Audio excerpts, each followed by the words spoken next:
Need national reconciliation. What does that mean? Yeah, how do you do it? Why do you say only the last year? You can go back from the time that Sub-Inspector Bastian Pille was killed, or Dure Raja. Where do you stop? Where do you draw a line? Someone say, no, it's about the time the 58 riots. So let's take on, do you want reconciliation or not, and unity? How do you achieve it? We have to admit there's hatred among us. There are Sinhalese who hate the Tamils, Tamils who hate the Sinhalese. Similarly with the Muslims. And people have, some of them have undergone a lot of suffering, and there's still a lot of pain, loss of loved ones, loss of property, loss of jobs. So in that context, what is the solution, political, economic or social, that we can bring without running into controversy? I mean, as far as the political solution, all the options are there in the Tisavithan report, from one end to another.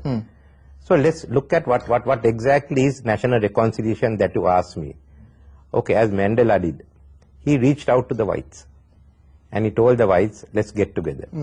I think we in Sri Lanka, especially the Sinhalese, must reach out to the Tamils, the Muslims and others. With respect, Mr. Wickramasinghe, who is the equivalent of Mandela you see in Sri Lanka? I mean, we are the Sinhalese, we are taking this thing. If I have a government, when I form a government, certainly I'll do that. I don't think I'm Mandela, but at least we have got to reach out and do the job. Then let's admit all the mistakes we have made, the crimes we have committed in different ways. It may be the burning of the Jaffna library, or bombing the Dalada Maligawa, or attacking the Botry, or attacking the mosque. So many instances. Let's identify and admit all those. And let's forgive on them.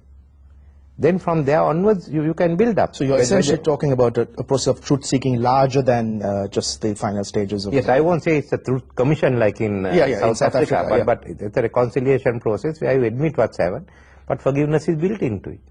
And from there, let's start tackling the issues. Then you will see what pain the other side went through, what they suffered. Again, hard politics in a sense. It is that, for example, one concern with the multi-million rupee development projects outlined for the East and the North, quite separately, is that there has been very little public participation and discussion around them, and in fact very little in the public domain, come to think of it. If after the 8th of April you were in a position to influence those plans, how would the government then go about getting those more citizen participation? Multi-billion projects, rupee projects, are all on paper. The money hasn't come. So why worry about that? Best is get the people and the elected representatives the areas together, and the government, and talk about what has to evolve. Tell us what's available. We know, for instance, certain things that to be done, and beyond that. I think you can come to a consensus on many of the issues to be tackled. And people must also agree on priority. All that money is not going to come at once. I think first thing is get the people resettled in one week.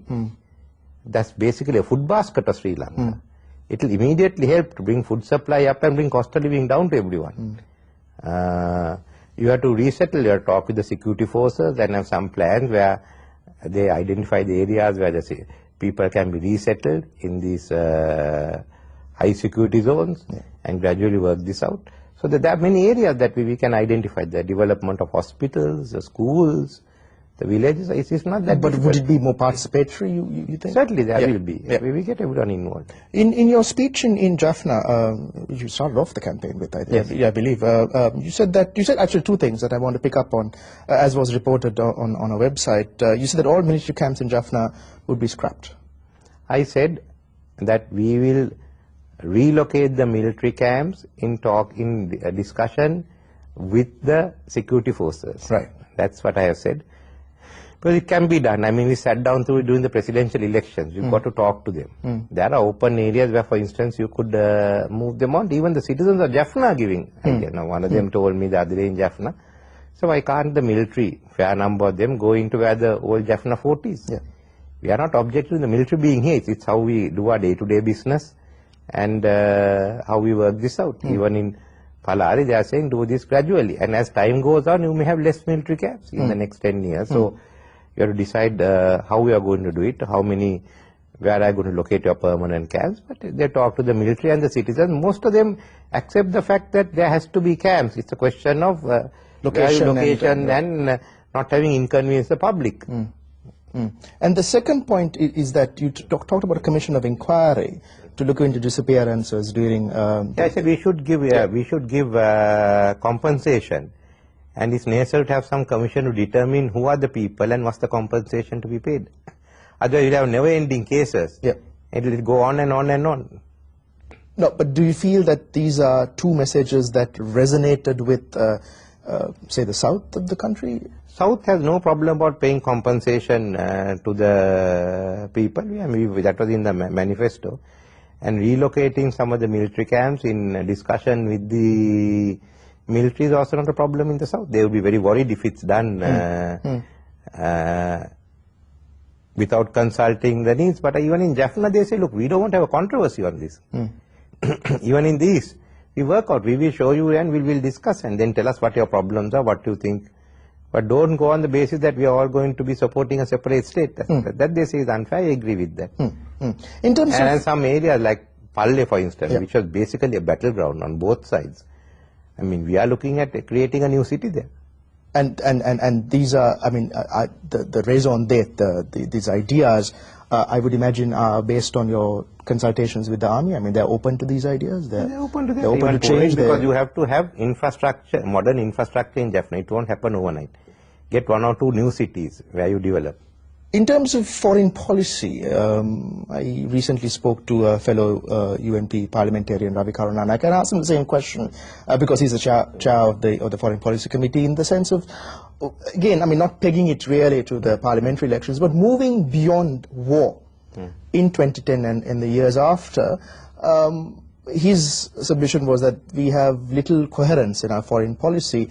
Where would you see Sri Lanka be in terms of a foreign policy, aligned with the West as it is, for, defined, aligned with the likes of Iran, China, and these new regimes, a non-aligned situation? I mean, how would you define it? One thing I know is that foreign policy is foreign to the Mahinda Chintane. There is no question on unaligned or West or anything. The world is, as it's evolving, you take the G10, it's Europe. And the American continent, USA and Canada. There are Russia. There are basically Japan, China, India. Then of course there's South Africa, Australia. So we have to work together with all of them. Where are our markets? Our markets are not in Japan or in China.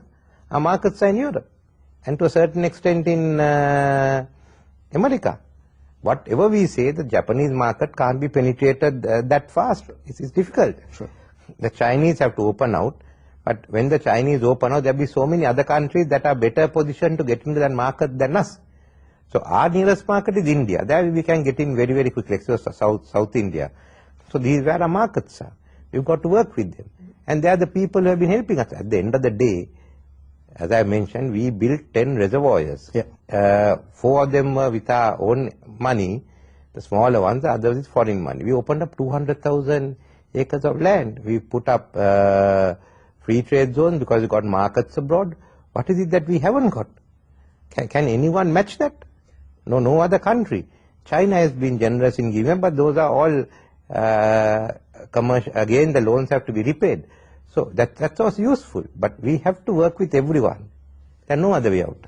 2 serious charges, Mr. Wickramasinghe. One related to markets and another related to what we talked about earlier during CFA. I'll lay them one after the other. One with regards to markets is, and no strangers to that, I mean, you have been repeatedly accused of prevaricating, put politely, on the issue of GSP Plus. On the one hand, trying not to get it into this country. How would you respond to that charge?